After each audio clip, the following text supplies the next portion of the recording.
it's me, Janae, and welcome to another Wellness Wednesday, where we talk about how to have a happy, healthy mind, body, and spirit.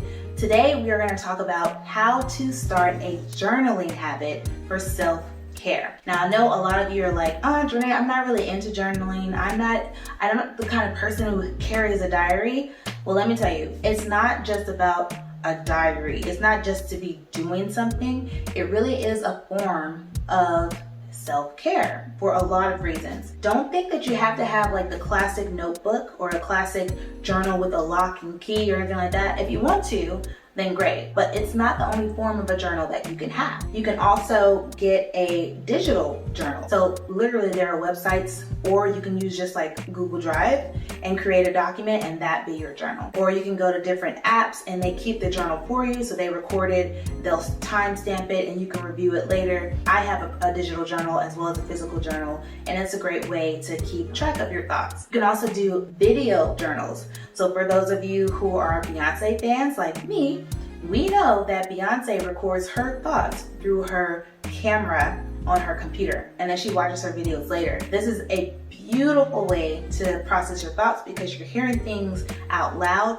you're seeing your expression, you're reliving emotions because you can hear it in your voice. And then when you go back to watch the video, you can really just draw from that experience in a different way than if you were reading it. So a video journal is also another great option for you. And if you don't like being on camera, but you like the idea of hearing your voice, then just get an audio journal. You can do like those little recording machines, or people are like memo to self. You don't have to say memo to yourself. You don't have to say captain's log or anything like that. You just say whatever you want to say and you keep those audio recordings for yourself. You can start a private podcast that's just for you, and you can label it and stamp it however you want, but it's also another great option to keep a journal. Now, why would you start a journal? There are 3 ways and 3 methods that I'm going to recommend today, and I hope that you'll give it a try because it's really a great thing for your mental wellness. The first reason to keep a journal is to record. Now, this is the traditional journal route where, dear journal or dear diary, today my daughter was born. My husband was really nervous, we were late getting to the hospital, such and such, such, such, such, such. This is really cool because you're recording a moment in time that you can revisit later. This is why I like YouTube so much for my family, because I can revisit our fun times together over and over and over again. So it's kind of a visual journal for me when recording in my life. The times where you're bored, the times where you're sad, the times where you just, want to relive a moment.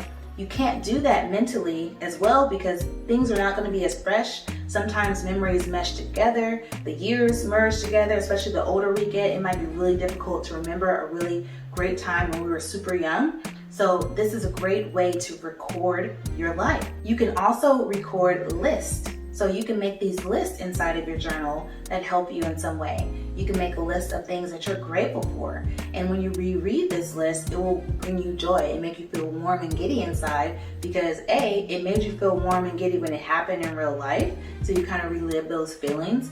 And then B, you remember things that you're like, I forgot my mom sent me an edible arrangement when I was pregnant. Or, oh yeah, that's right, Susan did send me a bouquet of flowers when my dog ran away. It was so sweet.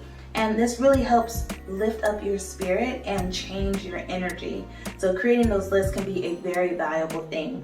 You can also track a list of goals and a list of progress. Yes, these can be documented in a journal. It doesn't just have to be, I thought, that has to go in like a notebook, like just a regular old notebook or planner. Well, the thing about a journal is when you put your goals in a journal, you can talk about events that you did to work on that goal. So you have your list of goals, and let's say one of them is, I want to work out more often and become really flexible. And then you say, okay, December 7th, I tried a strut dance video for the first time and I loved it. The girls A, B, and C, the music A, B, and C, blah, blah, blah, blah. That is another way to connect in your journal through lists and recording events that are happening in your life. The next purpose for a journal is to reflect. You want to reflect on your thoughts and emotions about events or situations in your life because sometimes you're not sure how you feel about a situation, so journaling will help you clearly understand what's going on inside of you, or maybe you have really strong emotions surrounding a situation. You need to get them out, and you feel like talking about them to a person may not be as effective because sometimes people are not very good listeners. So when you're trying to express yourself, they interrupt you, they talk about their feelings more than you can even get a chance to finish even talking about your feelings, or they want to just start giving you advice, and that's not what you need. So a journal is a great way to reflect on your thoughts and emotions surrounding a situation. It's also a wonderful tool for self-exploration. So you can look online on Pinterest or Google or anywhere, where there's internet, or some stores have it, but you can literally get journal prompts. And these journal prompts just ask you simple questions to answer, to say, basically, what do you think about this? So a journal prompt might be, what do you prefer? Do you prefer to be sitting or standing on a date? And then you would say, I prefer to be sitting because A, B, C, and C. I think it builds intimacy, and you can just draw on that. And that's just a very small, insignificant question. But then they also have significant questions like, do you want kids? Why or why not? Do you believe in marriage? Why or why not? Do you believe in monogamous relationships? It's really important to have this self-exploration by yourself before you start engaging with other people. You want to know exactly what you believe. You want to know exactly what you think before you start trying to lead others or be in relationships, or even try to quote unquote fix or alter a relationship. You need to be aware of what you truly think and what you truly feel, so that when you're operating in life and you're making decisions, you're doing things that align with your values, and not just doing it because it just seems like the right thing to do. If you know in your heart it's not for you because you've already done the work to process those thoughts, then you're going to make much better decisions for your life. Which brings me to shadow work. Shadow work is another form of reflecting in your journal to process trauma and also to process events that have shaped who you are as a person. This is really important because a lot of times we are reacting to life as it happens. The same thing applies to traumatic events, and we really need to go back and process exactly what was going on, not just elements of what happened, but elements of the dynamics between the people involved, from the most intimate to the most external circles. And we need to process those thoughts that we've carried with us as a result of these events happening. If something traumatic has happened to us, sometimes we blame ourselves when we are not truly the ones to blame. Or sometimes we find ourselves in these cycles that we're like, why does this always happen to me? And we really need to process that and really sit with that in journaling, because there could be something that we are doing or something that we are not doing that is attracting that cycle to us again and again and again.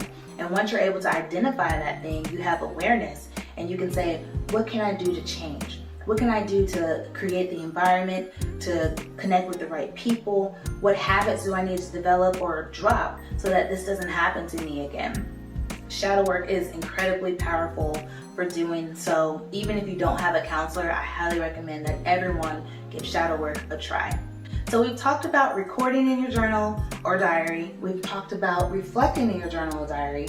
The last thing you can do, you can do a lot of things, but the last tip I have for you today is reimagining.